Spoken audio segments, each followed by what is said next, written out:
એક એવું મંદિર જેના ગાદીપતિ મહારાજ ક્યારેય મંદિરની બહાર જતા નથી।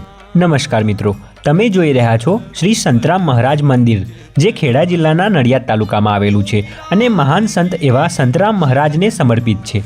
શ્રી સંતરામ મહારાજ પરમહંસ સંત હતા। તેમણે જીવનમાં કોઈ પણ પ્રકારનું વૈભવ સ્વીકાર્યું નહીં અને જીવનભર નિર્વિકાર જીવન જીવ્યા। સંતરામ મહારાજે જીવનભર લોકોના દુઃખ દૂર કર્યા, રોગોથી મુક્તિ અપાવી અને લોકોને ધાર્મિક માર્ગે વાળ્યા। આ મહાન સંતે જીવનકાળ દરમિયાન ઘણા અનાથાલય, ધર્મશાળાઓ, પાઠશાળાઓ અને ભોજનશાળાઓ ચલાવી। સંતરામ મહારાજે જ્યારે સમાધિ લીધી ત્યારે આજ્ઞા કરી હતી કે શિષ્ય, તું મંદિરના સ્થાનને છોડીને ક્યાંય બહાર જઈશ નહીં અને જરૂરિયાત કરતાં વધારે ધન સંગ્રહ કરીશ નહીં। ત્યારથી જ મંદિરમાં જે ગાદીપતિ મહંત હોય તે મંદિરમાં જ રહે છે, મંદિરને છોડીને બહાર જતા નથી અને મંદિરમાં આવતું ધન વિવિધ ધાર્મિક અને સામાજિક કાર્યોમાં વાપરે છે। સંતરામ મંદિર દ્વારા ચલાવાતી પ્રવૃત્તિઓમાં બાલવાટિકાથી લઈને ધોરણ 12 સુધીનું શિક્ષણ આપવામાં આવે છે। આરોગ્ય ક્ષેત્રમાં શ્રી સંતરામ નેત્ર ચિકિત્સાથી લઈ ફિઝિયોથેરાપી અને આવા લગભગ 16 થી 17 જેટલા કાર્યક્રમો ચલાવવામાં આવે છે। મંદિર દ્વારા સંચાલિત નેત્ર હોસ્પિટલમાં 5 વર્ષમાં 1,66,000 આંખના ઓપરેશન કરવામાં આવ્યા છે, જે માત્ર 10 રૂપિયા ફી લઈને કરાયા છે।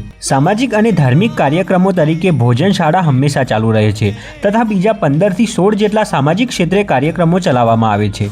સંતરામ મહારાજની સમાધિના દિવસે એટલે કે મહાસુદ પૂનમે અહીંયા ભવ્ય મેળો ભરાય છે। લોકો અહીં બોર વર્ષાની માનતા રાખે છે અને માનતા પૂરી થતાં પોષી પૂનમે બોર વર્ષા કરે છે।